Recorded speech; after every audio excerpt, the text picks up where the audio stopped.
In this vlog series, I intend to share some things that help me with my writing process. I'll talk about the things that really work for me. I'm not going to focus on the negatives that don't work. I'm just going to talk about what works for me. I'm not going to sit here and say, here's the 5 tips that you need to follow for writing. That's not what I'm about. I'm not going to tell you these are the actual rules for writing, because there really shouldn't be any rules. I watched a TikTok video of Christian Francis, which I recommend you subscribe to if you get a chance, if you're on TikTok.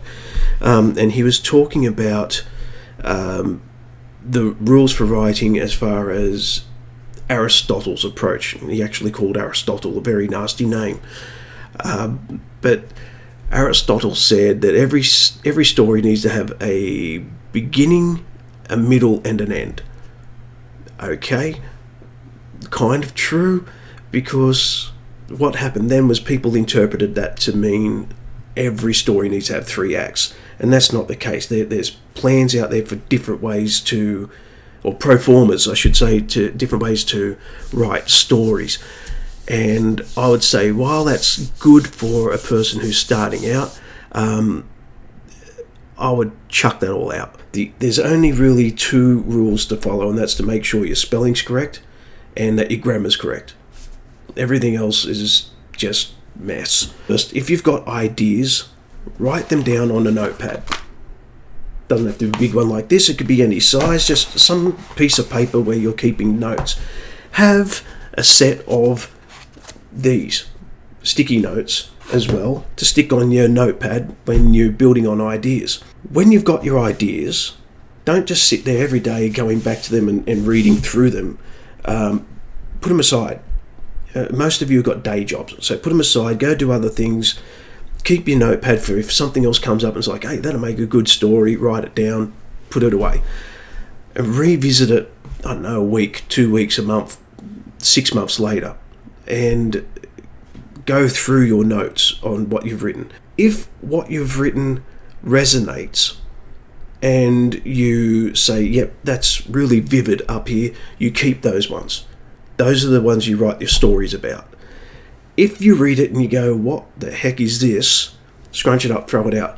I'm paraphrasing Stephen King when I say that. He wrote about it in this book, which I highly recommend to read if you're serious about this craft. However, with a grain of salt, because some of the stuff that works for Mr. King may not work for you.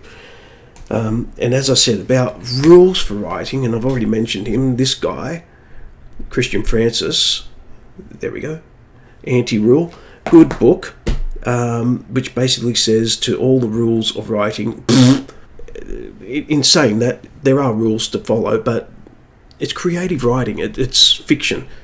Do what you want. That this group of videos, this vlog that I'm making, is not geared at anyone who thinks that they're going to magically be able to just sit down, nut out some great story, send it to a publisher, and they're going to be traditionally published to make a kabillion bucks and be a New York Times bestseller. That's not what these videos are for. It's more likely that you're not going to be successful in that way, that you're going to venture down the self-publishing road, but that doesn't mean you produce crap. I'll get more into steps to take before you publish a book, and I will say that a couple of them are absolute rules that can't be broken. As far as your writing is concerned, rules can be broken, but when there's steps to take to getting a book published, absolute rules to follow. And this is for the indie publisher, this is for the indie writer, this is really for the newcomers to this art form. There are also quite a few helpful YouTubers, and the ones that I find particularly helpful, and I'm only naming a couple: Michael Laron at Author Level Up, Dave Chesson at Kindlepreneur has a channel here worth checking out on YouTube, and he also has a really good website that has a lot of tips, a lot of tools for writers. And I also found some of the writing classes on Masterclass worth having a look at. Again, with a grain of salt. Go on and have a look at what they've got to offer.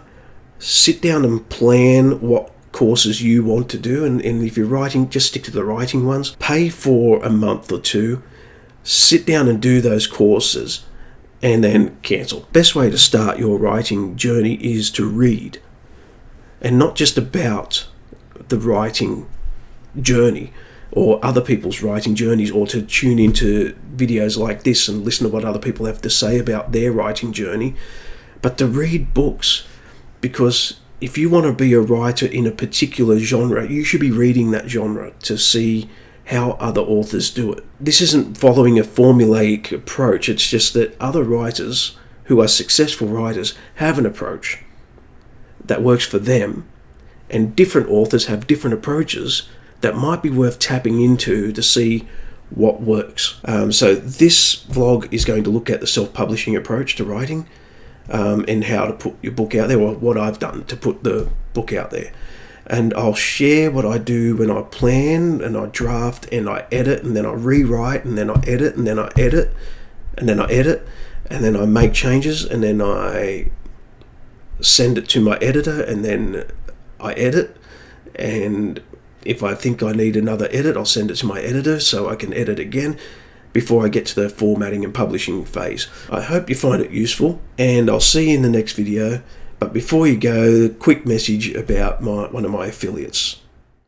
Legalese Decoder simplifies everyday jargon. Legalese Decoder is a web-based app designed to take legal documents as input and then output a version of the document that is written in plain language. The app's algorithm identifies key terms and concepts in the legal document and then uses a database of legal definitions and explanations to provide definitions for these terms and concepts in plain language. The app then rephrases the document using simpler, more easily understandable language. The app can analyse a wide range of legal documents, including contracts, agreements, and other legal documents. I personally tried the Legalese Decoder with a couple of websites' terms and conditions and found it does exactly what it says. I used the terms and conditions from the Legalese Decoder website to perform this example, as I thought there might be legal considerations if I used the T&Cs from elsewhere. Translating it to English worked like a charm. I then chose 2 other languages to test its capabilities.